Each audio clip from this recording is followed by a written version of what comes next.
कर्म हमें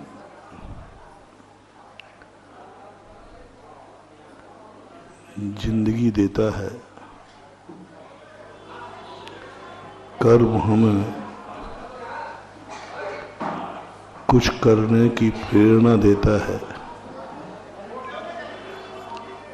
कर्म हमें प्रकाश देता है। लेकिन व्यक्ति कर्म कर रहा है, दिन रात कर्म कर रहा है, मेहनत कर रहा है, लेकिन कर्म का जो फल है वह नहीं मिल पाता। कर्म एक ऐसी शक्ति है जो शक्ति सारे अंधकार को मिटा सकती है। जीवन की हर समस्या का समाधान कर्म है। कर्म का अर्थ होता है अपना पुरुषार्थ। हमें कुछ पाने की इच्छा है, हमें कुछ करने की इच्छा है। अब डिस्टर्ब नहीं करें, चुपचाप बैठते जाएं, कोई व्यवस्थाएं नहीं करें।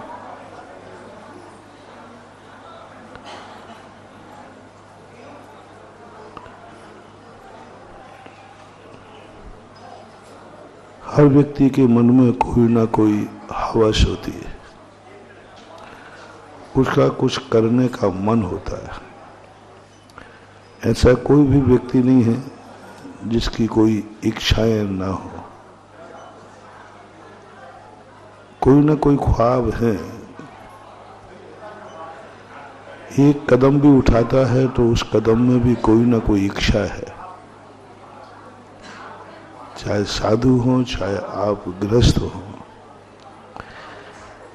इच्छाओं का निरोध होता नहीं, और इच्छाओं का निरोध हो जाए तो फिर कोई कर्म करने लायक नहीं होता। इच्छाएं वो चीज हैं जो हमें कुछ करने की प्रेरणा देती है। हमारी इच्छाएं खत्म हो जाएंगी, हमारा कर्म खत्म हो जाएगा। इच्छाएं खत्म हो जाती हैं, वे भगवान कहलाते हैं, वे मोक्ष में जाके विराजमान हो जाते हैं। और मोक्ष में जाने वाला व्यक्ति अपनी इच्छाओं का निरोध करता है।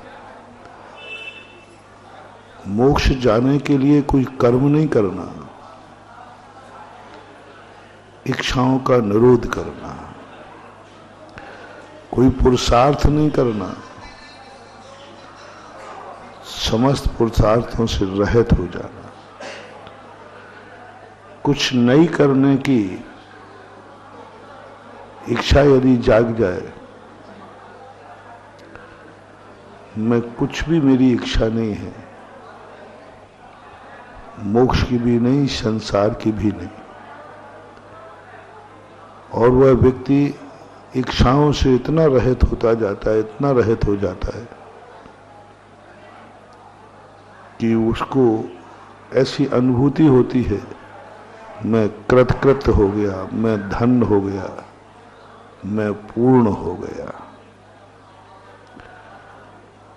आप लोग संसार में हैं, क्या कभी ऐसी अनुभूति हुई मैं धन्य हो गया? कभी हुई? मेरी संपूर्ण इच्छाएं पूरी हो गई। क्या अभी हुई? पूर्णता की अनुभूति एक क्षण को भी हो जाए, मैं पूर्ण हूं। आप लोग कब अनुभूति होगी कि मैं धन्य हो गया? करवई वाले बैठे, धन्यता की अनुभूति हुई है कि नहीं? अभी नहीं हुई, हो ही नहीं सकती। यदि पूर्णता की अनुभूति हो जाती तो शाम की जिज्ञासा की प्रार्थना नहीं करते। इसका अर्थ है कि मेरे आने के बाद भी अभी आप अधूरे ही हो और शाम को भी अधूरे ही रहोगे। मैंने जहां जहां चतुर्मास किए उनको भी अधूरे ही छोड़ के आया। कानपुर को भी अधूरे ही छोड़ा, आगरा को भी अधूरा छोड़ा। जितने अभी तक जहां जहां से बिहार किया सबको अधूरा ही छोड़ना, क्योंकि कोई बोलते ही नहीं कि बस महाराज अब मैं पूर्ण हो गया। पूर्णता की अनुभूति हो ही नहीं सकती।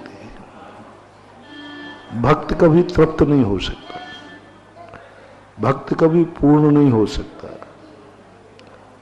भक्त सदा अधूरा रहता है।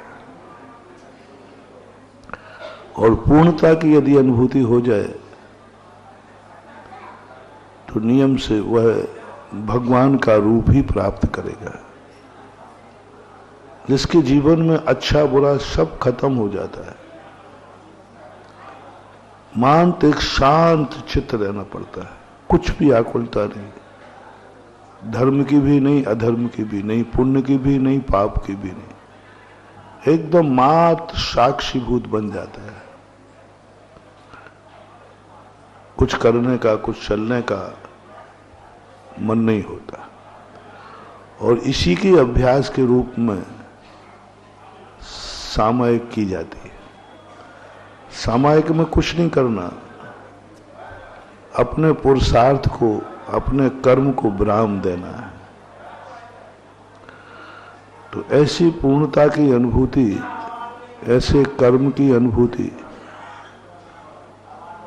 इस संसार में होना मुश्किल है। उसकी चर्चा को अपन गौण करते हैं। ऐसे महापुरुषों के लिए अपन प्रणाम करते हैं।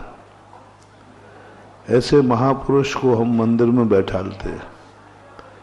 ऐसा महापुरुष हमारा आदर्श है। सम्यक दृष्टि और मिथ्या दृष्टि का यही भेद है। सम्यक दृष्टि उनको चाहता है जो सब कुछ छोड़ बैठे, सब कर्म करना बंद कर दिया, लेन देन बंद कर दिया, अच्छा बुरा जिनके जीवन से बहुत ऊपर उठ गए, जिनसे कुछ नहीं मिलता है, जो कुछ नहीं देते हैं,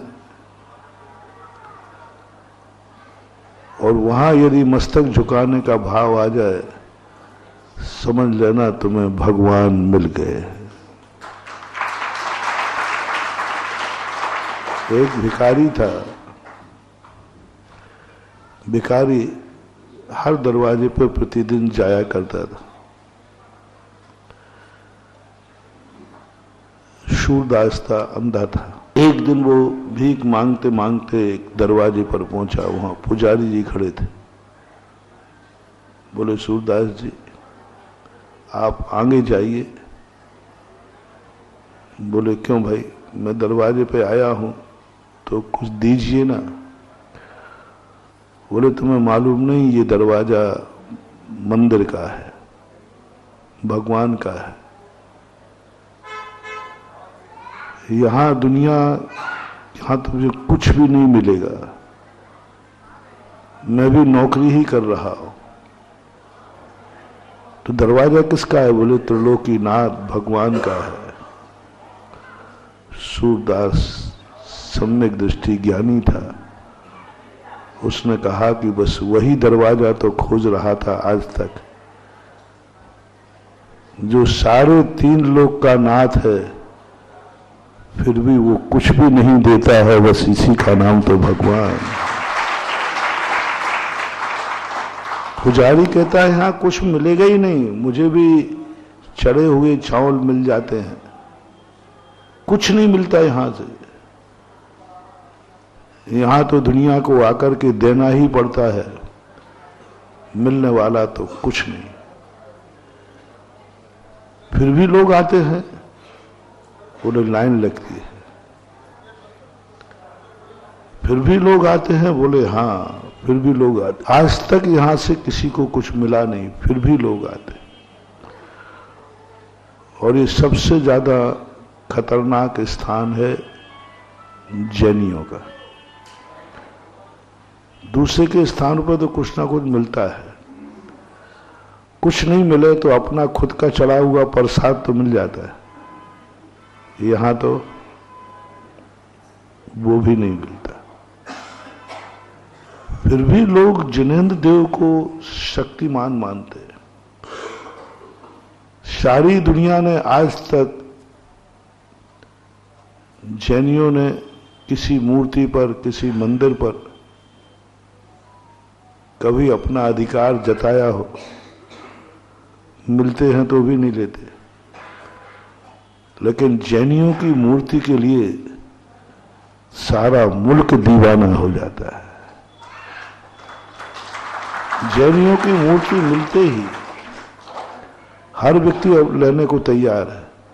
आपने देखा चारों धाम में, बद्रीनाथ में भी आदिनाथ भगवान बैठे।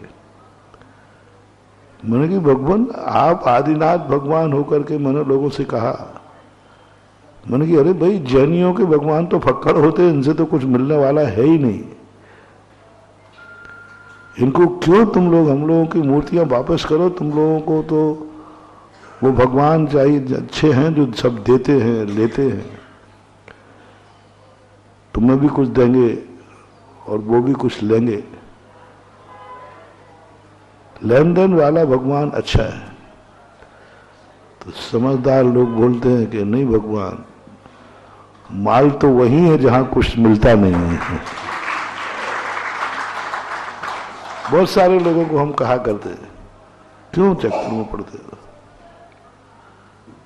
क्यों चक्कर में पड़ते हैं, इनके पास तो कुछ भी नहीं मिलने वाला, ये तो हाथ पे हाथ रखे बैठे हुए।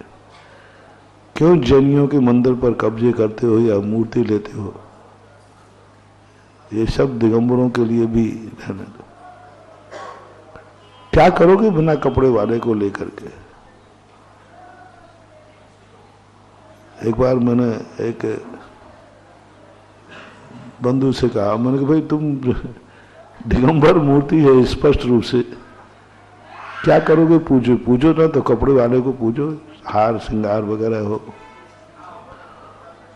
पता नहीं क्यों लोग अंदर चेतना से तो कहते हैं जो इस बाबा के पास है वो दुनिया के बाबाओं के पास नहीं है। किसी भी पूछना, जैनी जहां नमस्कार करे वहां 1000 लोग बिना जाने नमस्कार कर लेते। बोले बनिया ने मस्तक झुकाया है नियम से। कुछ ना कुछ तो है। और सूरदास ने कहा कि क्या बात, पुजारी जी आपको यहां कुछ नहीं मिला? बोले मिलते ही नहीं यहां कुछ, तुम भी आगे जाओ। सूरदास ने कहा बस आज तक इसी की खोज थी हमें कि जो सारे 3 लोक में पूजा जाता हो और जिसके पास कुछ भी ना हो, जिसके पास कुछ भी ना हो और कुछ भी देता नहीं है और लेता नहीं है, फिर भी लोग उसे मंदिर में भगवान के रूप में पूजते हैं। ऐसा भगवान कभी तुम्हें मिल जाए। अभी नहीं मिला, आपको भी नहीं मिला, जैनियों को भी नहीं मिला,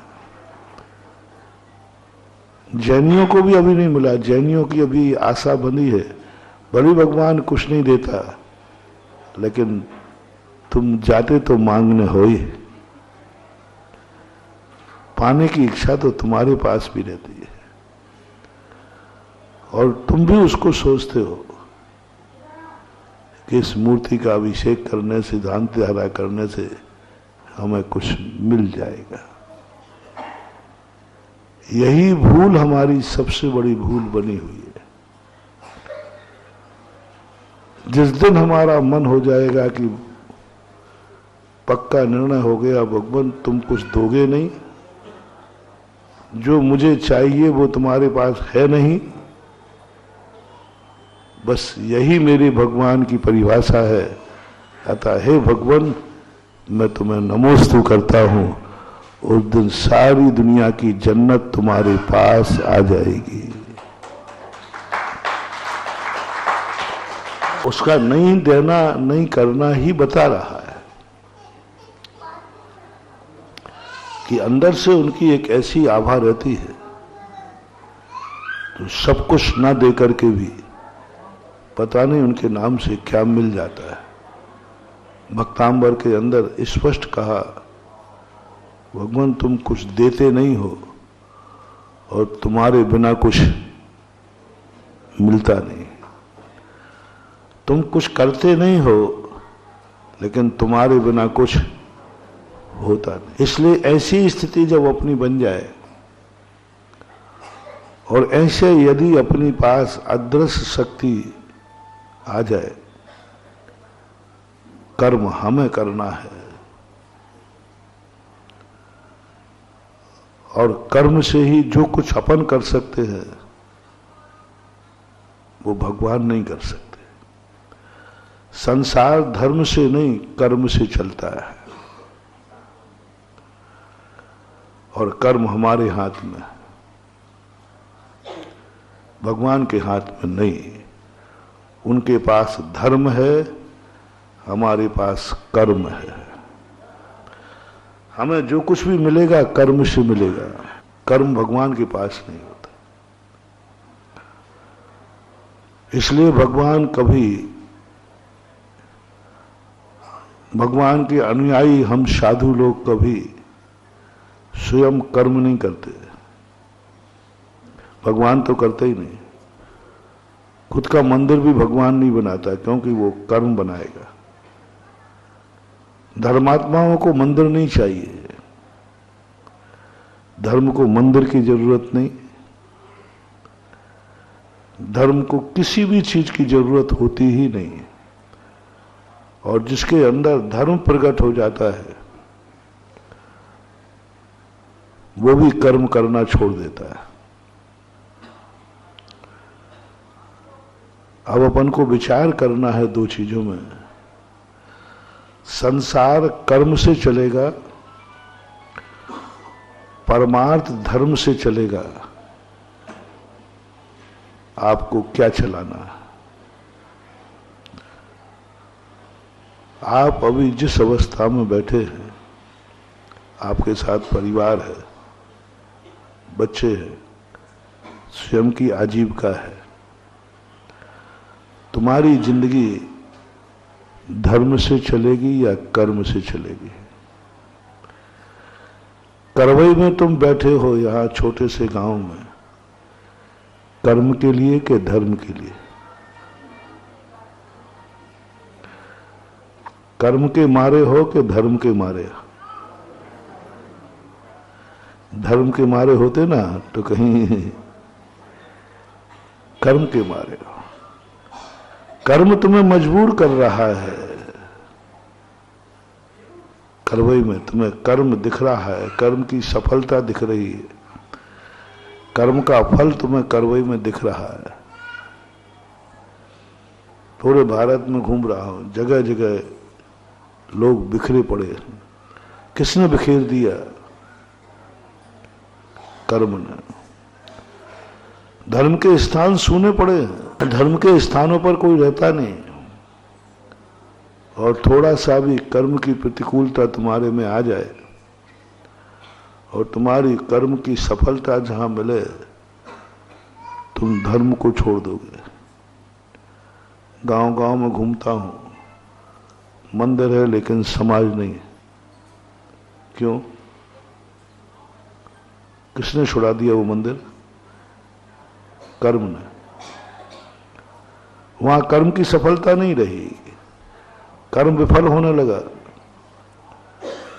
कर्म जितना हम करना चाहते थे नहीं मिला, हमने भगवान को छोड़ दिया। हमें बाल बच्चे प्यारे थे। एक बार एक व्यक्ति ने कहा, बोले महाराज जी आजकल के प्रश्न किया, महाराज जी आजकल के बच्चे अपने बच्चों के खातिर माँ बाप को भी छोड़ देते। मैंने कहा ये कोई बड़ी बात नहीं है, लोग तो अपने बाल बच्चों के खातिर भगवान को भी छोड़ देते, तो माँ बाप कहाँ लगते हैं? माँ बाप को छोड़ देते। थोड़ी सी आजीविका मिल जाए, थोड़ी आजीविका के लिए वृद्ध माँ बाप पड़े रह जाते हैं और बेटा अमेरिका चला जाता है, बेटा नौकरी पे चला जाता है। कसाई के कारण भी जाना अलग चीज है, कर्म के कारण चले जाते हैं। एक कर्म ने माँ बाप को छुड़ा दिया और कर्म भगवान को भी छुड़ा देता है। मंदिर ज्यों का त्यों पड़ा रह जाता है, ताले लग जाते हैं, बनाया होगा पूर्वजों ने, लेकिन तुम्हारे लिए बहुत समझाता हूं। बोले महाराज जी आप ज्यादा यदि कहते हो तो आप ही खुद ही ले जाओ भगवान को जहां चाहिए हो। कई स्थानों के हमने मंदिर उठवाना पड़ते हैं, नहीं तो चोर उठा ले जाएगा। मैं सोचता हूं इन लोगों ने छोड़ा क्यों? कर्म की मार एक ऐसी है, कर्म एक जिंदगी की ऐसी समस्या है जहां हर व्यक्ति को घुटने टेकना पड़ते हैं। धर्म कुछ भी समझ में नहीं आता, धर्म को एकदम छोड़ने को तैयार हो जाते हैं। और मैंने भी सोचा बात सही है, मैं तुमसे नाराज नहीं है, चिंता नहीं करना। कोई बेटा कर्म को छोड़कर माँ बाप को छोड़ता है तो मैं नाराज नहीं होता, मैंने कोई बात नहीं। उसके जीवन में बाप काम नहीं आएगा, उसके जीवन में आगे बेटा ही काम आएगा। बाप तो यूजलेस वस्तु है, हो चुकी, उनको तो अब जाना ही है। आपको यदि दो में से आपको एक चयन करना पड़े, बेटे को और पिता को, तो आप लोग किसे चयन करेंगे? बेटे को।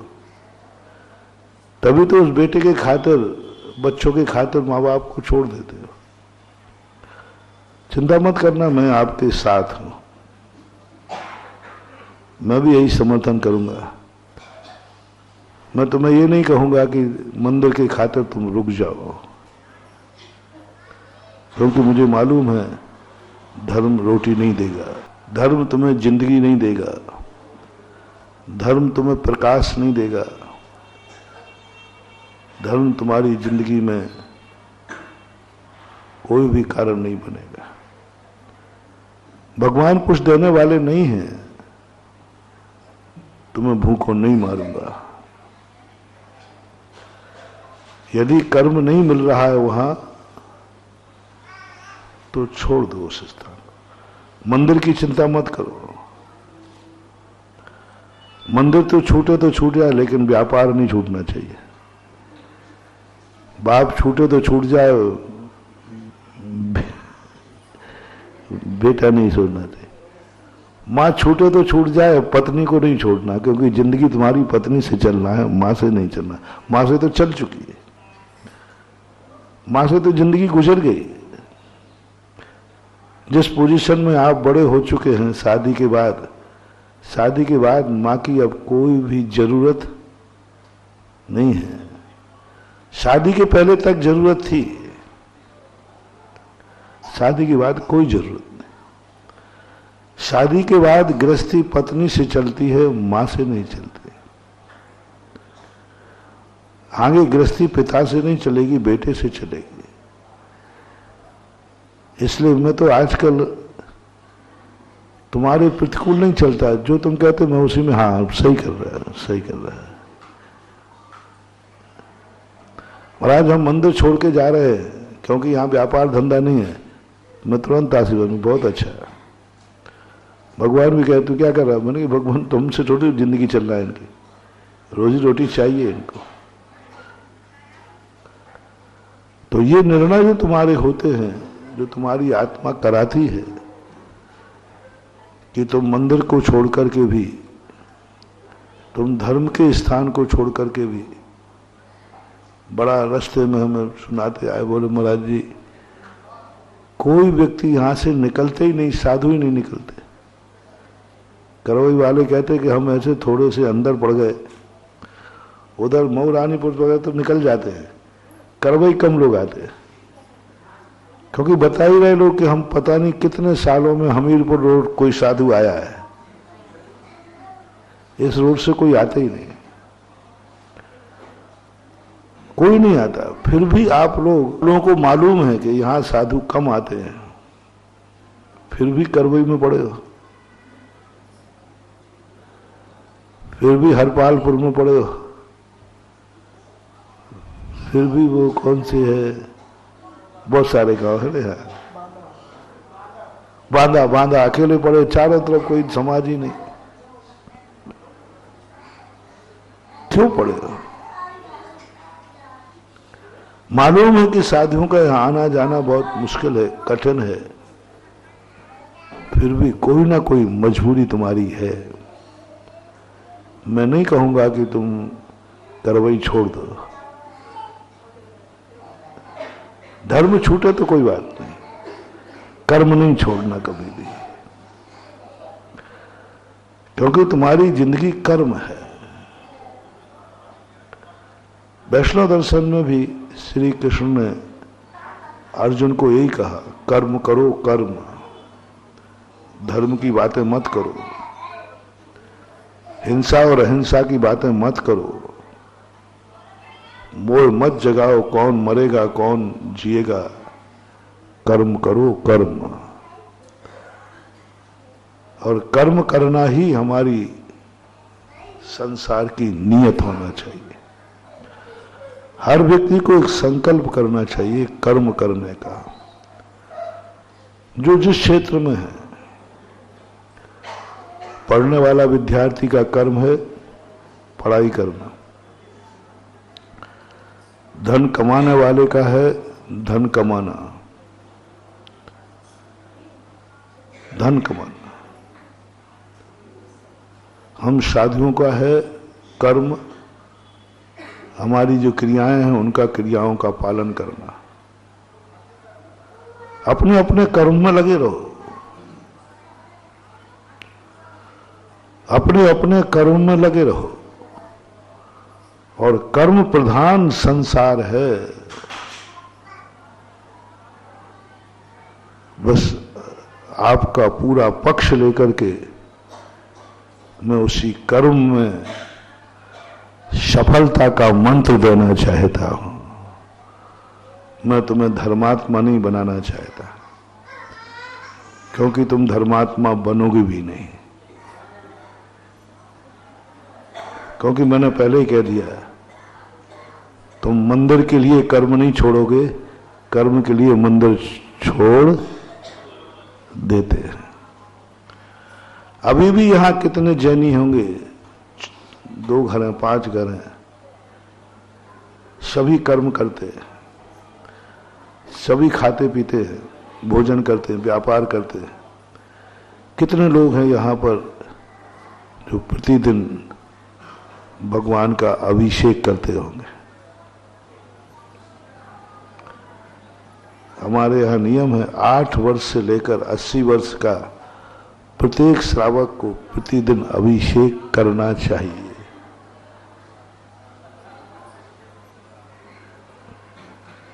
परसेंटेज बता दो कितने हैं, संख्या तो क्या पूछूं, कितनी पूरी जनसंख्या मान लो जैनियों की, 50, 100, 50 मान ले, पुरुष वर्ग 50, 25 मान ले, 25 पुरुष 25 महिला, ठीक, ओके। जो आप कह दोगे मैं गणना नहीं करूंगा। क्या अभिषेक के समय 25 लोग अभिषेक कर रहे हैं? क्या 25 महिलाएं सब बैठ करके सोचा कि अपन सब मिलकर के, छोटी समाज है लेकिन सब लोग मंदिर जाकर अभिषेक करेंगे? क्यों नहीं? पढ़ने वाला बच्चा पढ़ रहा है कि नहीं? करवई में बिना पढ़े बच्चे रहते हैं कि पढ़े लिखे? पढ़ते भी हैं कि नहीं? शायद मुझे नहीं लगता कि कोई बिना पढ़ा हो, थोड़ा बहुत तो अंगूठा छाप जैनियों में हो ही नहीं सकता। तो हस्ताक्षर करके भी 8 साल का बच्चा, हर बच्चा कर्म कर रहा है, पढ़ रहा है, लेकिन हर बच्चा धर्म कर रहा हो या धर्म की किताब पढ़ रहा हो ये जरूरी नहीं है। कर्म में एक नहीं चूक रहा है। इसलिए तो मैं तुम्हारे पक्ष में बोल रहा हूं, क्योंकि मैं धर्म के पक्ष में बोलूंगा तो मैं अकेला पड़ जाऊंगा, और आजकल बहुमत का जमाना है। एक भी बच्चा ऐसा नहीं है 8 साल का जिसके हाथ में कर्म की किताब ना हो, कर्म की किताब ना हो। नहीं समझ में आ रहा है तो भी पढ़ रहा है, रोके पढ़ रहा है। और गजब तो ये है कि वो पढ़ नहीं रहा है, तुम लोग उसको जबरदस्ती मार के पढ़ा रहे हो, पीट के पढ़ा, बच्चे को रुला के पढ़ा रहे हो। छोटा बच्चा पढ़ना नहीं चाहता, लेकिन माँ बाप उसको मारते हैं, पीटते हैं, डांटते हैं, लोभ देते, एन के एन प्रकार जैसे बने तैसे कर्म की किताब पढ़ाते हो, होमवर्क कराते हो। धर्म की किताब के लिए आज तक किसी ने, माँ ने, पिता ने बच्चे को ना डांटा होगा, ना थप्पड़ मारा होगा। स्कूल का होमवर्क नहीं किया तो थप्पड़ किसने बच्चे खाते हैं? माँ बाप के। और धर्म के मंदिर में, पाठशाला में कितने बच्चे, यहाँ पाठशाला ही नहीं होगी एक तो, या धर्म के लिए कभी किसी बच्चे ने किसी को मारा? स्कूल नहीं गया तो आपने डांटा है, मंदिर नहीं गया तो किसी माँ ने थप्पड़ नहीं मारा। स्कूल के नाम पर थप्पड़ खाए हैं तुमने, मंदिर के नाम से किसी ने थप्पड़ ही नहीं मारा। और जब तक गार्जियन का जिस चीज में थप्पड़ नहीं पड़ता है वो चीज उसको हासिल हो ही नहीं सकती। कभी नहीं मारा आपने थप्पड़ बच्चे को कि तू मंदिर नहीं जाएगा तो भोजन नहीं मिलेगा, और ज्यादा किया तो थप्पड़ मार दिया। स्कूल आप भेजने जाते हैं, मंदिर भेजने का समय आपके पास नहीं है। हमने ऐसे लोग देखे कि 4 बजे भी कहीं बाहर से आए हैं रात्रि में, और 7 बजे स्कूल को भेजना है बच्चे को, तो आप उठ जाएंगे जल्दी कि नहीं? हैं? क्यों उठ गए? बच्चे को स्कूल भेजना है। कितने लोग हैं जो बच्चे से इसलिए उठ गए जल्दी कि बच्चे को अभिषेक कर दिखाना है, अभिषेक कराना है, इसलिए 7 बजे उठूंगा। 4 बजे आए, 4 बजे तो क्या रात भर सोते रहे तो भी कभी नहीं ले, क्योंकि आप लोगों का नियम बन गया है कि हमें कर्म करना। हर बच्चा कर्म की किताब पढ़ रहा है, हर व्यक्ति यहां 24 घंटे कर्म कर रहा है, कर्म के लिए ही हो। इसलिए मैं तुम्हारे, क्योंकि नियम है हवाओं के प्रतिकूल मत चलो, आंखों में कंक्रीट आएगी। हवाएं जिस तरफ बह रही हैं उसी तरफ चलो तो चलने में सुविधा जाएगी। इसलिए तुम तो मेरी हवाओं में नहीं बहोगे, हम तुम्हारी हवाओं में बह जाते हैं। अब मैं तुम्हारे लिए वो धर्म बता रहा हूं जो तुम्हें कर्म में सफलता दिलाएगा। आज क्यों व्यक्ति कर्म करते हुए भी 1 से नंबर नहीं ला पा रहा है? कर्म करता हुआ व्यक्ति 1 सा अमीर नहीं बन पा रहा है। लाइट तुम हो, प्रकाश तुम हो, मैंने सब कुछ कह दिया। संसार में जो कुछ भी है सब कर्म है, लेकिन उस बात को तुम भूल गए कि कर्म प्रकाश है लेकिन धर्म करंट है। करंट दिखता नहीं है, कर्म दिखता है। ये बल्ब हमें जलता हुआ दिख रहा है। बोलो, आप सब बोलो, अपन किसके प्रकाश में बैठे हैं? बोल दो नाम। हैलोजन। हैलोजन के प्रकाश में बैठे हैं। लेकिन किसी को यह खबर नहीं है कि हम करंट के प्रकाश में बैठे हैं, क्योंकि करंट में प्रकाश होता ही नहीं है। करंट प्रकाशहीन होता है। करंट कभी किसी को उजाला नहीं देता। कितनी बड़ा करंट तार में बहे, अंधकार दूर नहीं होगा। अंधकार तो बल्ब से ही होगा, लेकिन बल्ब के पीछे करंट हटा दो तो यही तो तुम लोग सब भूल कर रहे हैं। तुम उस पतंगे के समान हो गए जो पतंगा जान रहा है कि मुझे प्रकाश बल्ब से मिल रहा है, हैलोजन से मिल रहा है। परिणाम ये निकलता है कि करंट का गायब हो जाता है और फिर कहता है बल्ब तो सही है, फिर भी अंधेरा है। कर्म तो कर रहा हूं लेकिन सफल नहीं हो रहा हूं। पढ़ाई तो कर रहा हूं, पास नहीं हो रहा हूं।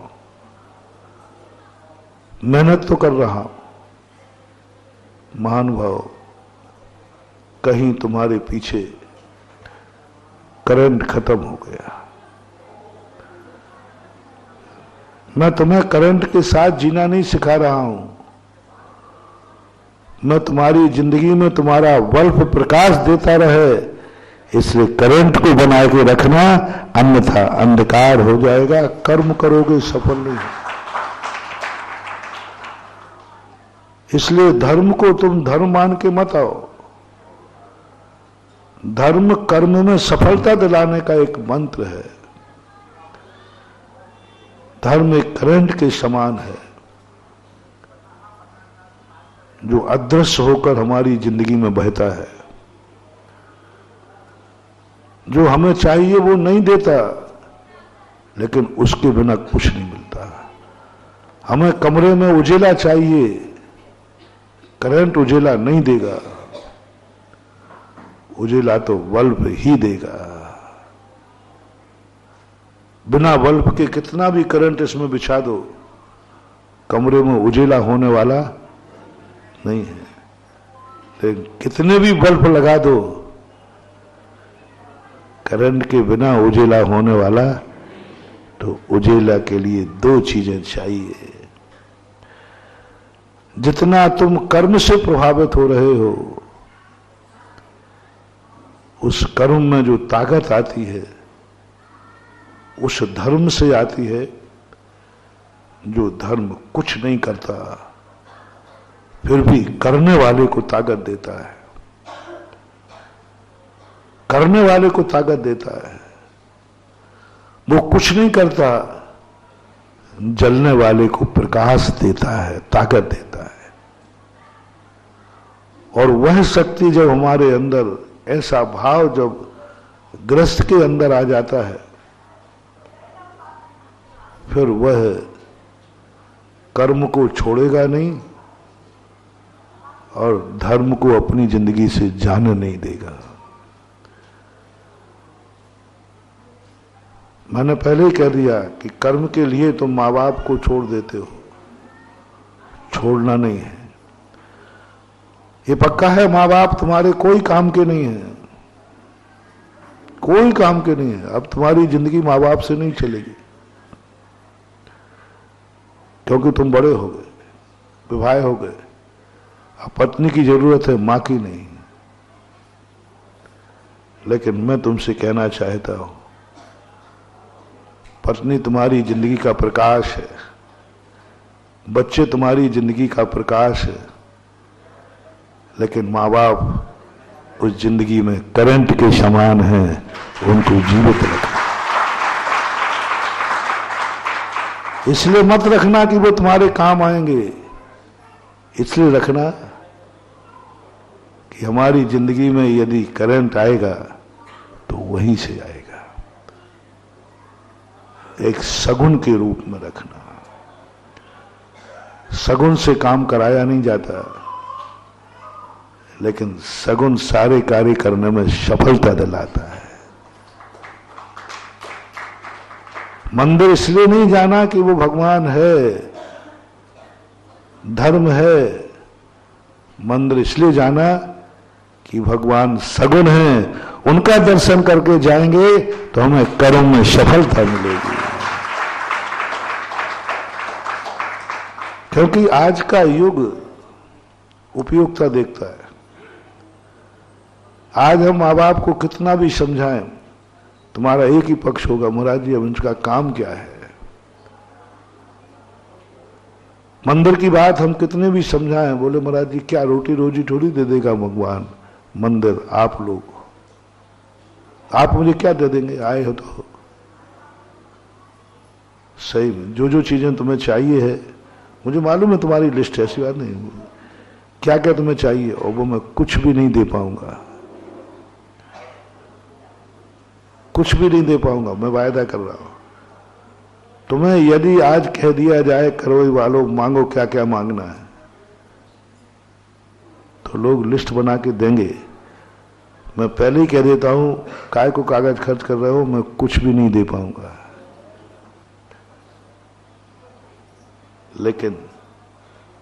लेकिन जो तुम चाहते हो उसके लिए यदि मेरा नाम ले लोगे तो सगुन जरूर हो जाएगा, सफलता मिल जाएगी। अब दो रूप कर दिए मैंने, एक तो देने लेने वाला और एक करने वाले के लिए सगुन। अब दोनों में से तुम्हें कौन सा चाहिए? देने लेने वाला तो जिनेंद्र हो नहीं सकता, माँ बाप भी नहीं हो सकते, वृद्ध हो चुके हैं।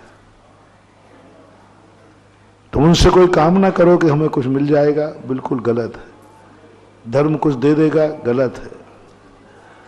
बस अब एक ही पॉइंट रह गया, तुम्हारे मन में एक भावना बन जाए, माँ बाप हमारे कुछ नहीं देंगे लेकिन उनके चरण छू के जाएंगे तो हमारे कर्म में सफलता मिलेगी, सगुन मान लो। उनको जीवित रखो, इसलिए नहीं कि वो काम के हैं, इसलिए कि वो हर हालत में तुम्हारे लिए सगुन है। सगुन का बहुत बड़ा महत्व होता है। यदि वो कामों में पड़े हैं तो भी जिंदा रखो, जिस हालत में है उस हालत में जिंदा रखो।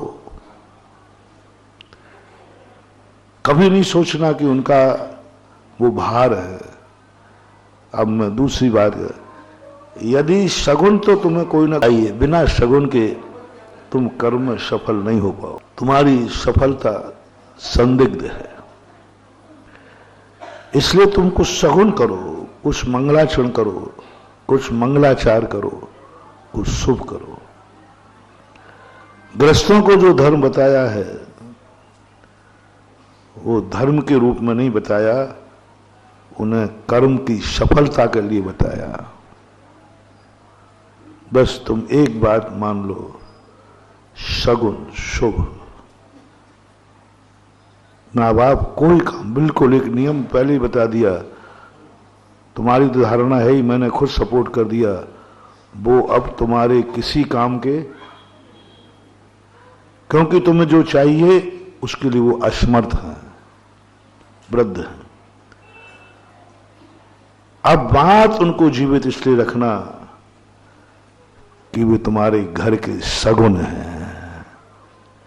पैर इसलिए नहीं छूना कि वो बड़े हैं, पैर इसलिए छूना कि उनके पैर तुम्हारे लिए सगुन हैं, शुभ हैं, मंगलाचरण संकेत हैं।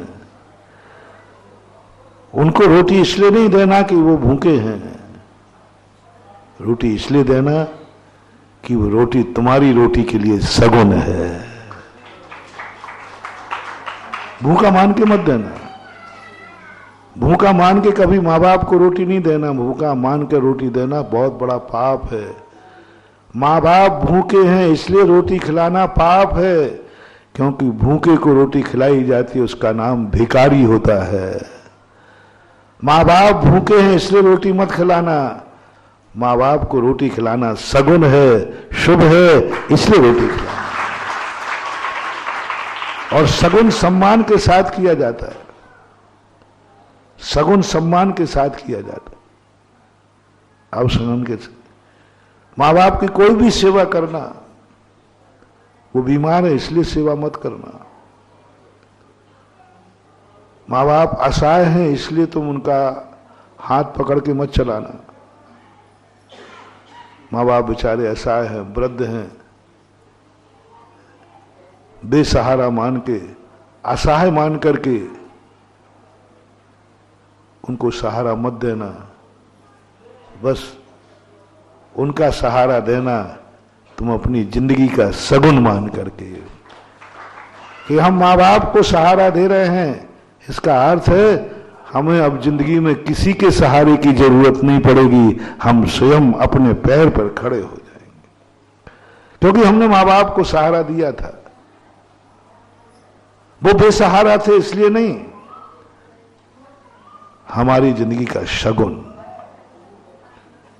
इसी प्रकार गुरुजनों के लिए इसलिए विहार नहीं करना महाराज के साथ कि चलो महाराज के साथ कोई विहार नहीं कर पा रहा है, इसलिए नहीं करना। कानपुर वालों इसलिए नहीं, आप डिस्टर्ब नहीं करें, आप जो जहां है वहीं ठीक है। कानपुर वाले इसलिए बिहार कर रहे आ रहे महाराज जी, अब बिहार तो कराऊंगा ही, क्योंकि आपने रास्ता ऐसा पकड़ लिया, कोई भी रास्ते में नहीं है, तो अब बिहार तो कराना ही पड़ेगा, कभी नहीं कराना। साधु अकेला है इसलिए बिहार कराना, साधु को असमर्थ है इसलिए बिहार कराना, इस रास्ते में कोई नहीं है इसलिए बिहार कराना नहीं, ये बहुत बड़ा पाप है। साधु अकेला है, साधु के साथ कोई नहीं है, और साधु के ऊपर संकट आ सकता है, ये एरिया खतरनाक है, इसलिए कभी भूलकर बिहार मत कराना। शायद साधु मरे तो मरने देना, साधु संकट आवे तो आने देना, पर तुम्हारी कभी ये मीटिंग मत कर देना, बहुत बड़ा पाप है। बस इतना ही सा कर देना। साधु का विहार कराना हमारे लिए सगुन है, पुण्य का कारण है, अवभाग्य है मेरे। विहार इनका कराऊंगा, किस्मत मेरी बदलेगी, एक करंट है मेरी जिंदगी में, मुझे वो पुण्य बंद होगा। अभी रास्ते में कहा था ना एक दिन कि साधु के विहार कराने में क्या लाभ है, साधु को क्या फायदा है, मुझे तो कोई फायदा नहीं। एक आध व्यक्ति जरूर चाहिए रास्ता बताने के लिए, इतने सारे लोगों को चलने की क्या जरूरत है।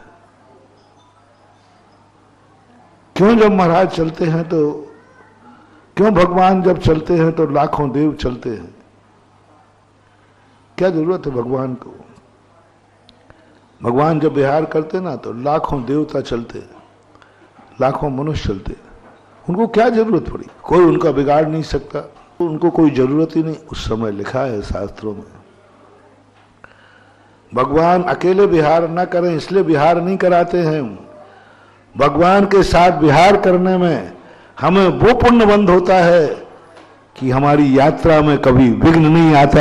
ये पुण्य साधु की यात्रा करानी है, साधु की यात्रा कराई है मैंने, अब मेरी यात्रा में कभी विघ्न आएगा, ये पुण्य उस समय काम आएगा। अभी 2 दिन पहले ही जिज्ञासा में आया, अपने जीवन को धन्य करने के लिए मजबूरी में जैन धर्म नहीं, अपने से जो बड़े हैं उनको कभी मजबूर नहीं मानना, असमर्थ नहीं मानना, असहाय नहीं मानना, तुम्हारे बिना उनकी जिंदगी नहीं चलेगी ऐसा कभी सोचना नहीं। हर चीज में बस करते समय जो भी तुम्हारा बड़ा है उसको सगुन और शुभ मान के करना, तुम्हारे जीवन धन्य हो जाएगा, तुम कभी बोर नहीं होगे। हाँ कह दोगे, आपका कोई भरोसा नहीं। आप बोल दोगे कि माँ बाप कब उठे, उठ ही नहीं रहे, जा ही नहीं रहे, मर ही नहीं रहे, कहां तक सेवा करें, भार बन गए। क्योंकि आपने मात्र एक कमी है, आपने उनको असहाय मान लिया है, इसलिए वो भार बन गए हैं। असमर्थ मान लिया है, इसलिए वो भार बन गए हैं। बूढ़ा मान लिया है, इसलिए वो भार बन गए हैं। वृद्ध हो गए, उनके हाथ पैर नहीं चल रहे हैं, इसलिए वो भार हो गए हैं। क्योंकि ये मन बहुत बदमाश है, असमर्थों की सेवा नहीं करता, असमर्थों को भार मानता है। असमर्थों की सेवा नहीं करता, भार मानता है। मन थक जाएगा, मन थक जाएगा। तुम कहोगे बूढ़े माँ बाप हैं, कहां तक रहे, तुम दो भाई हो, झगड़ा करोगे, मेरे पास क्यों, तुम्हारे पास रहे, और अंत में पता चलेगा दोनों ही छोड़ के चले जाते हैं, दोनों ही छोड़, क्योंकि भार लग गया। और भार होने का मैंने मूल कारण देखा, सामने वाले को ये पता चल जाए कि ये मजबूर है, फिर देखो वो इतने अहंकार में जाता है कि तुम कहा जाओगे, कहा मेरे बिना। मन को पता चल जाए कि इसका काम मेरे बिना नहीं होगा, फिर देखो मन 9 मन तिल लगवाता है। माँ बाप को असमर्थ मान लिया। बस आज से ही तुम माँ बाप को असमर्थ नहीं, असहाय नहीं, वृद्ध नहीं, सगुन मान लो, शुभ मान लो कि माँ बाप मेरे घर में शुभ है, सगुन है, पवित्र है। आप देखो, आप पैरालिसिस में भी होगे तो भगवान से यही कहोगे, भगवान घर का सगुन खत्म ना हो जाए। ऐसे ही मंदिर को, आप लोग मंदिर को भार मानते हो। आप मंदिर का अभिषेक पूजन आपको भार लगता है। यदि भार नहीं लगता है तो मंदिर में, आज तुम कहते महाराज यहां पर करवई में हम छोटी समाज जरूर हैं, लेकिन 100% 8 से 80 वर्ष का हर व्यक्ति भगवान का अभिषेक करके भोजन करता है। ये कहना चाहिए था, ये जवाब मुझे मिलना चाहिए था, नहीं मिल पा रहा है। क्यों? मंदिर भार है। मंदिर की तुम सेवा करना मानते हो। कौन सेवक बनना चाहता है? तुमने भगवान को मालिक मान लिया है, तुमने अपने आप को सेवक मान लिया है। सेवक मजदूर के समान होता है। मजदूर को थोड़े ही सा बनो तो वो बैठ जाता है। बोलो, मजदूर अपने उत्साह से काम करता है कि मजबूरी में? सेवक है। सेवक तो करना नहीं चाहता, वो करना पड़ता है। जैसे तुम आवाज लगा देते हो, वो बेलदार बेचारा तसला उठा लेता है, और नहीं लगाओ तो चुपचाप बैठा रहता है। तुम लोग भी भगवान के सेवक बन गए हो। नहीं, भगवान के सेवक मत बनो, भगवान के भक्त बनो। और ये मानो कि जब तक मैं इनका अभिषेक पूजन नहीं करूंगा, मेरे कर्म का सगुन नहीं होगा। कल से देख लेना, भूल लग जाएगी। तुम कभी थकोगे नहीं, जिंदगी में नहीं थकोगे, क्योंकि तुम्हें सगुन मिल गया। तुम जिंदगी में नहीं थकोगे क्योंकि तुम्हें करंट मिल गया। तुम्हारे मन में यह धारणा बनाना है कि हमारा कर्म जितना भी सफलता मिलना है, उसके पीछे धर्म का करंट चाहिए। बिना धर्म के करंट के कर्म में सफलता नहीं मिलेगी। धर्म को कर्म से जोड़ दो, कर्म को धर्म से जोड़ दो, और इन दोनों का कलेक्शन एक साथ बन जाएगा तो धर्म भी जीवित रहेगा और कर्म भी, तुम्हारा खेत हरा भरा हो जाएगा।